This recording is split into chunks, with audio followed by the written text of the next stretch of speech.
Hi guys, welcome back to my YouTube channel. ఇవాళ అయితే నేను మంచి హెల్తీ రెసిపీతో మీ ముందు వచ్చాను.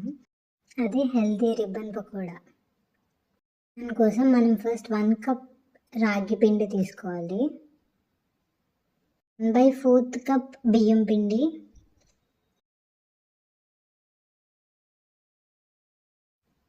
1/4 కప్ శనగపిండి,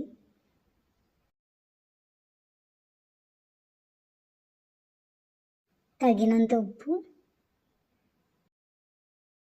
1 టేబుల్ స్పూన్ కారం, 1/2 టేబుల్ స్పూన్ జీలకర్ర,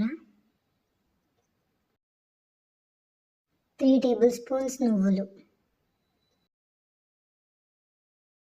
1/4 కప్ నెయ్యి. నేనైతే నెయ్యి తీసుకున్నాను, మీరు కావాలంటే ఆయిల్ కానీ వెన్న కానీ తీసుకోవచ్చు. దాన్ని బాగా మిక్స్ చేసుకోండి. ఇది చిన్నపిల్లలకి కానీ పెద్దవాళ్ళకి కానీ చాలా హెల్తీ అండి. ఇక్కడ చూపించినట్టు ముద్దగా అయితే కరెక్ట్గా నెయ్యి సరిపోయినట్టు అర్థం అండి. ఇప్పుడు కొద్ది కొద్దిగా వాటర్ యాడ్ చేసుకుంటూ మిక్స్ చేసుకోవాలి. నాకు 1 కప్ వాటర్ పడిందండి. దీన్ని మంచి ఈవినింగ్ స్నాక్ లాగా, వెయిట్ లాస్ చేసే వాళ్ళకి సమ్ గిల్ట్ ఫ్రీ స్నాక్ లాగా, అంటే ఇది ఆయిల్ కూడా ఎక్కువగా పీల్చదు కాబట్టి కొంచెం ఈవినింగ్ స్నాక్ లాగా మనం యాడ్ చేసుకోవచ్చు అనమాట మన డయట్లోకి. ఇది డయాబెటిక్స్ కూడా తినవచ్చు. వెయిట్ లాస్ కంట్రోల్ చేస్తే స్కిన్ హెల్త్ బాగుంటుంది. ఈ రాగి అనేది ప్రోటీన్ రిచ్ ఫుడ్ అనమాట.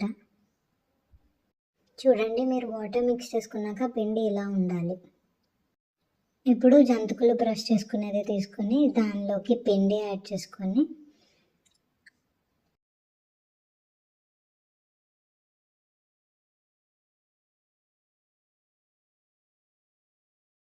ఆయిల్ హీట్ అయిందో లేదో తెలియడానికి ఒక చిన్న బౌల్ అందులో వేసాను. ఇప్పుడైతే బుడగల్లా వస్తుంది కదా, సో ఆయిల్ కరెక్ట్గా హీట్ అయిందని అర్థం. మనం రిబ్బన్ పకోడాని ఆయిల్లోకి ప్రెస్ చేసేసుకోవచ్చు. వీటిని మరీ ఓవర్ ఫ్రై చేయకూడదు. జస్ట్ దానిపైన నువ్వులు ఉన్నాయి కదా, అవి కలర్ చేంజ్ అయ్యాయి అనేసరికి మనం తీసేసుకోవాలి. ఆర్ఎల్స్ ఆ బబుల్స్ తగ్గాయి అనేసరికి మనం తీసేసుకోవాలన్నమాట. ఓవర్ ఫ్రై కానీ చేస్తే చేదుగా అనిపిస్తాయి.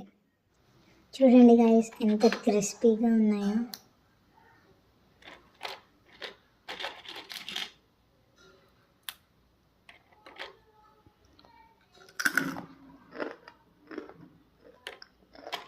మీకు నా కంటెంట్ నచ్చినట్టయితే please like, share and subscribe to my channel guys.